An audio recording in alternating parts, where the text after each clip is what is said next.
but plenty of talent in wide receiver. Play action. Rutgers going to take a shot. Down the seam. Boston! Got it! Touchdown, Huskies! Boston has his moment, and Washington's on the board. Yeah, and for the Husky fans, this is almost an exact replay of the touchdown that Giles Jackson had a week ago in the Apple Cup, except this time. Utah in the Las Vegas Bowl. Having trouble finishing drives to begin this year. I'd say right now they're having trouble starting it. And this is fumbled. Jumped on top of in the backfield. And I think the Wildcats recovered it. We got that no defensive lineman pressure look coming. And it blows up the play. Early fumble, even though you recovered it. 4 drives, 1 first down. Punt off the side of the foot of Luke Akers. And Boston able to stay on his feet into plus territory. Again. Yep. DeGraff, the tight end, setting an edge. Boston has another touchdown. Anticipation on this throw, and we see Boston, see the little shift to the stack, puts a cornerback in a bad position, but I got to tell you, man. Run out the clock last week. Lausch running out of time and can't get away. Boy Tunuufi. Kurtz has got all kinds of space on the left side of the formation. Can Lausch find him? This pass is picked. Receiver stumbled, and Carson Bruner comes away with it. Yeah, and Bruner's got his eyes on Lausch the whole time, and you know, he takes that look back too, and he can see A.J. Henning coming on that route. That's really just understanding the way that tight end in that I formation lined up as a fullback. He's moving pretty good. Rutgers completes underneath to Coleman. Coleman hurdling a would-be tackler inside the 20, and a spectacular move. Lots of ways to make guys miss. You can run through them, around them, jump over them. Love seeing that. Get your quarterback into the game. Do something a little exciting. That'll take us to the end of the third quarter. But Hunter did a nice job. Rutgers handoff to the goal line. Touchdown, Huskies. Yeah, we'll talk more about some of the impact. Whoa! Yeah, we saw the same thing. Lausch, 8 for 24, just 53 yards. Lausch escapes the pocket. Pass intercepted. In and out of the hands of C.J. Johnson and Kamori House.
Okay. Good to see everybody on Monday of a game week coming up soon. We'll be on the plane here in just a few days heading to Jersey, which is awesome. It's awesome to go back home for me. Get to see my family, so that's exciting, and also excited for our team to be able to go and experience what I think will be a fantastic environment on Friday night. I know that they're having a blackout. I know that they're extremely excited about being 3-0 and playing at a very high level of football. There's no question that you could feel that Rutgers feels this is their best team they've had in a long time. And Coach Schiano does a fantastic job of making sure that his team is ready to go. I think he's certainly one of the best coaches in college football, so it's going to be a great challenge for us. He's in his 5th year there, the second go-around. I think he's in his 16th year altogether, but the last 5 years, you could see how he wanted to build it, the process he went through, the recruiting classes each year to get it to where he wants it today. Our team's excited about going out there, excited about our first Big Ten road game, and then really know that we've got to play our best football. We've got to bring our brand of football that we're trying to work through right now in our process of being disciplined and being physical, and we need to finish a few more plays, and then on the same token, continue to play good defense, continue to play good ball control on offense, continue to be one of the more explosive offenses in the country, and then also find a way to sustain a few more drives.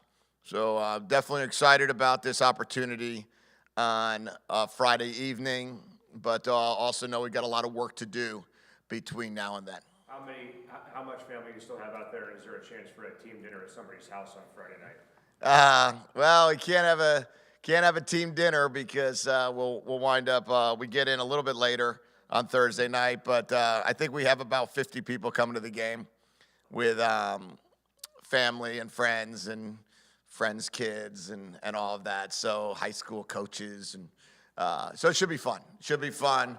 And then obviously it's Steve's alma mater as well.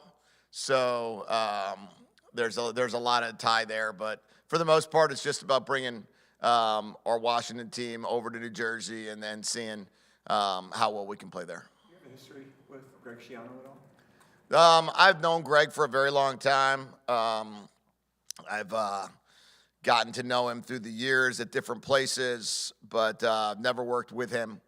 And, I don't know how many times I could even think about that we ever played against one another when he was a coach, but I've known him for a very long time, really since he became the Rutgers head coach. Do you make it back there a lot still, or to New Jersey? Yeah. I mean, my mom lives there. Unfortunately, I lost my brother the first day of spring ball this year. But prior to that, we would go back. I'd go back a lot to see him and see my mom. So they're both. It's my only sibling, so it's just now it's just my mom. So yeah, I'll be out back there, and all my friends are there. So we always go back in the summer and the holiday season and whatnot. Have you talked to Steve Belichick about his football experience there? Not much. We haven't talked much about that. No. After looking at tape, both offense and defense, what stood out to you the most? I'll continue to start with our defense. They certainly played an extremely high level. Really, they didn't let them drive the ball at all. The points they got, one was on a safety, and one was after a fumbled snap that they got the ball on the 30-something yard line and held them to a field goal. And those were the only 5 points that Northwestern had. They had the goal line stand, but that's based on a 90-yard kickoff coverage or kickoff return. So I think defensively we swarmed the ball. We disrupted the passer. We had a bunch of TFLs, a bunch of sacks, and a couple interceptions, and thought our defense just played exceptionally well. Offensively, I think we did a lot of good things really well. We hit some, early. We were playing at a really high level. Hit some explosive plays down the field. Hit some red zone passes. Unfortunately, got stopped on a 3rd and 3 on the 3. And then, after that, had another chance and fumbled the ball before the half was over, and then had a chance to kick a 52-yarder to make it 20-2, I guess it would have been at halftime, and made it, and then had to kick it again. The second time it didn't hit on that. So came back in the second half, played pretty good at times, had a really, really nice touchdown drive, and then again, you get to the end of the game, and we just wanted to use the clock, and we wanted to stay healthy and try to use as much as the fourth quarter clock running the football as we could. Got down to the 9-yard line or so didn't convert on a 4th and 1, but I think for the most part, we had a really good 4-minute offense, finished the ball, took a knee at the end. Jedd, the grounding call was preceded by a false start and Denzel fair catching that punt on the 6. Do you want him making that fair catch there, or is there a zone where you just want to let it drop and bounce in? Yeah, we tell him anywhere we want to put your heels on the 5. Heels on the 5, and then, it happened to land on the 6. So it was kind of one of those spots that if it was the 4.5 or if he had to turn his body at all, we would have let it bounce. But when you're on the 6, that's about right. You like the 6 yards is plenty good enough to run normal offense. And then we wind up false starting on the first play of that sequence. So now you're on the 3. And at that time, probably should have ran the ball there on the 3-yard line, get back to, let's call it the 5 or the 6, and then figure out what you wanted to do, what I wanted to do there. But, the grounding penalty was one in which, they did a good job holding Jonah up in the flat there when we were running the boot. And so he wasn't able to get out. And Will couldn't see that he couldn't get out because of the pressure came so fast in his face. So that was an unfortunate one that we'll all learn from. Health-wise, are you getting anybody back this weekend? Expectation is Durfee's back. Expectation is Fowler will be back. And then we're waiting on the others that couldn't play. But the expectation is those 2 guys should be good to go. Quentin is still a real question. Yeah. Kickoff returns, I know that you got to be a little frustrated with that. Can you tell us what's going on that and on kickoff? So you're telling Brady to kick it to the goal line or just boot it out? No, booting it out would be great. We'd love touchbacks. Put the ball on the 25 would be fantastic, but not everyone boots out. Not every you don't have the ability, let's call it, to have a touchback every time. But I would love it if we could. So there's times that the returns are happening, and when the returns are happening, we have to stay in our lanes. We have to cover down well. We have to make tackles. We can't go outside of the framework of the cover team. Sometimes the guy wants to go make a play, and you get out of your lane, and that's when things happen that are concerning. So we're working extra hard at it this week. I know Coach Schiano is a fantastic special teams coach. That's kind of what he's known for. So we're going to work very hard. We've added periods in special teams in practice this week for our coverage units as well as our kick units, and we're going to see how good we can. Plus, you get some guys back. Anthony Ward, I think, will be back as well. So it looks as if we're going to get 3 of our best special teams players back this week as well, which should help. How about Quentin Moore? Sorry if you didn't address that. I don't think so. I don't think Quentin's going to be able to go yet, unfortunately. Kyle Monunga is one of the best running backs in college football. What are you doing this week in practice to prepare for him, and what do you need to see from your defense to slow him down? Well, our defense gets to go against Jonah every day, and our defense gets to go against Adam Muhammad when Jonah's not in, or Cam Davis when Jonah or Adam's not in. And then they get a break and they get to go against Jordan Washington or Sam Adams, so there's really not a break. And then they have Daniel Nagata giving a great look. So what I'm most excited about is the fact that our defense has seen all throughout spring and all throughout training camp a really good stable of running backs. And they've also seen a quarterback when DeMond is in, that they have to defend the quarterback as well. It gives us an ability when you go against quarterbacks that are dual threats or quarterbacks that can run. They get to see that in scout team as well as all the different backs. So I think that we have some really good backs, as do they. And I would imagine that our defense has been preparing for those moments when they've gone against some of the elite backs that we have here as well. Are you thinking Mikel Esteen might be out a while too, or is he? No, I don't think it's a while. That's a day-by-day situation. We're just waiting. It's a bruise. It's a significant bruise, contusion that we have to make sure he can make it back. Probably, my guess is it's a week. We'll have an 8-day break in between Friday and next Saturday. That probably fits perfect for him, but we'll wait and see. I don't know if you remember a guy from Washington, Travis Feeney, but he came in as a freshman. He was undersized, and they would put him in and say, just run after the quarterback because he could move so well. With Kamari Hollis being named, conference player, freshman of the week this week, is that what he does, just put him out there and run, or does he really understand the defense? No. He seems like he's playing real well. Yeah, no, I think he does more than just go out there and run. I think he definitely has picked up the defense. He's really done a fantastic job of studying film. Both Zoe and Bruner have taken Kamari under their wing. You see them upstairs watching film, and you see Kamari right next to him. You see guys like Fowler teaching Kamari when Fowler's not going, some of the things to look for. And Kamari's done a really nice job of learning the system. But one thing that makes him special is how hard he plays, how hard he practices. He's going to go 100 miles an hour every chance he has. And for that, it gives us a great chance. And that's how he found the ball that one time on the interception. Jedd, you mentioned that you thought you should have run the ball before the grounding call. We talk a lot about your take on players' evaluation. How do you kind of evaluate yourself as a play caller after 4 games, the job you're doing? Oh, I don't evaluate. I've called 12 years of games. I'm not going to evaluate with the 4 games. I say that we could have run the ball there, and looking back on it, you'd love to say, in that situation, probably where the score was. You run the ball, but I don't worry about evaluating play calling. That's what you guys do so well. We've seen Justin Harrington on special teams. Curious where he's at in terms of the rotation at safety on defense and kind of how he's adapted to things here. He does.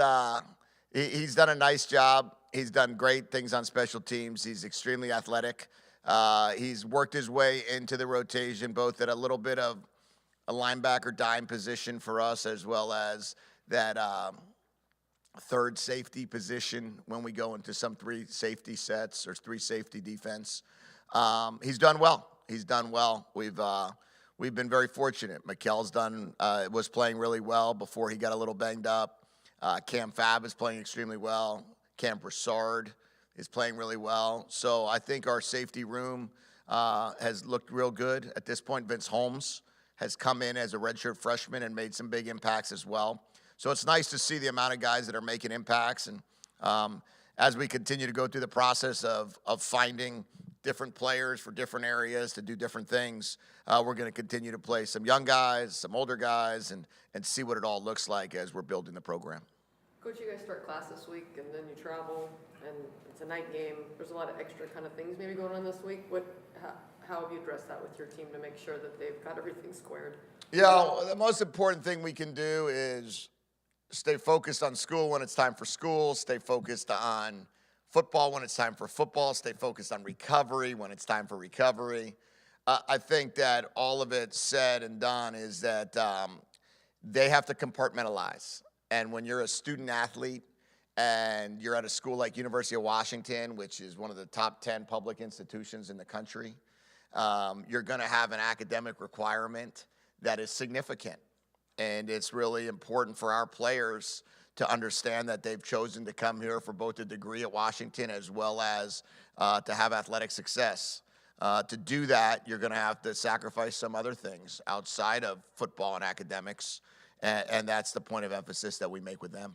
Is there ever a consideration going an extra day early? There was not this week. We are going to do that when we play Iowa, based upon we believe that game will be in the afternoon. Because this game is at night, 5 p.m. our time, 8 p.m. their time, we didn't feel that we needed to do a 2-dayer. Anytime the kickoff becomes, let's call it, really anytime before 4 o'clock, we would go 2 days early. Coach, when I'm down on the sidelines pregame, there's a guy on the sidelines who just really jumps out to me with his size, and he just looks like a big dude, and that's a freshman, Omar Khan. He just looks like a dude. Can you talk a little bit about where he's at? Yeah. Well, with Omar, he's, I think, 49-1 as a heavyweight wrestler out of Texas.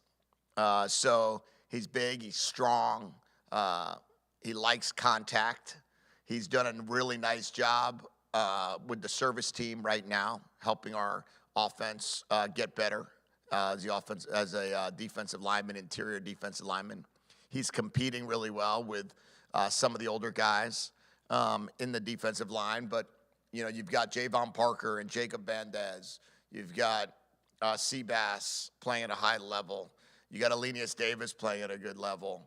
You've got a lot of guys in that rotation that Omar's really learning from, and as those guys are continuing to make plays, he's beginning to see that. Then you got a guy like Voy, who is playing inside, outside, D tackle, D end, and another person in that rotation. So Omar's learning, getting some good mental reps during the game, during the film sessions, and then get some extremely good physical reps at practice.